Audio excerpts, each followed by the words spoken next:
ఈరోజు ఐపీఎల్‌లో జరగబోయే మ్యాచ్ వచ్చేసి సీఎస్‌కే వర్సెస్ పంజాబ్ అన్నమాట. ఇందులో ముఖ్యంగా సీఎస్‌కే లాస్ట్ మ్యాచ్ అనేది ఓడిపోయింది. బ్యాటింగ్‌లో ఫెయిల్యూరు, బౌలింగ్‌లో ఫెయిల్యూరు ఇలా అన్ని డిపార్ట్‌మెంట్‌లో ఫెయిల్యూర్ అయ్యి మ్యాచ్ ఓడిపోయింది సీఎస్‌కే.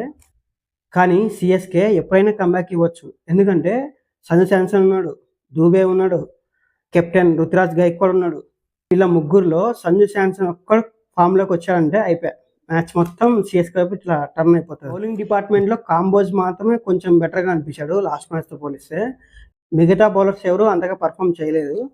ఈ మ్యాచ్‌లో వాళ్ళు తిరిగి కమ్‌బ్యాక్ ఇస్తారని అనుకుంటున్నాను. ఇటువైపు పంజాబ్ చూస్తే పంజాబ్‌లో శ్రేయస్ అయ్యర్ లాస్ట్ మ్యాచ్‌లో సరిగ్గా ఆడలేదు. ఈ మ్యాచ్‌లో ఏమైనా ఫామ్‌లోకి వస్తాడో లేదో చూడాలి. పంజాబ్ బౌలర్‌లో హర్షదీప్ మాత్రం 4 ఓవర్లు అని చెప్పి 8 ఓవర్లు వేయకుండా ఉంటే చాలు. ఆ వైడ్లు, నోబులు వేయకపోతే చాలు. ఆ టీంకి అదే పెద్ద గొప్ప వరం. ఈరోజు జరగబోయే మ్యాచ్ నెంబర్ వచ్చేసి 7. మన సీఎస్కే ఫ్యాన్స్ మాత్రం 7 చూడగానే తలా ఫర్ రీజన్ అని అనుకుంటారు. కాబట్టి ఈరోజు సీఎస్కే గెలుస్తుందేమో, నిజంగా తలా ఫర్ రీజన్ అనే మిత్ అనేది ఉందేమో అనేది కొద్దిసేపట్లో చూద్దాం.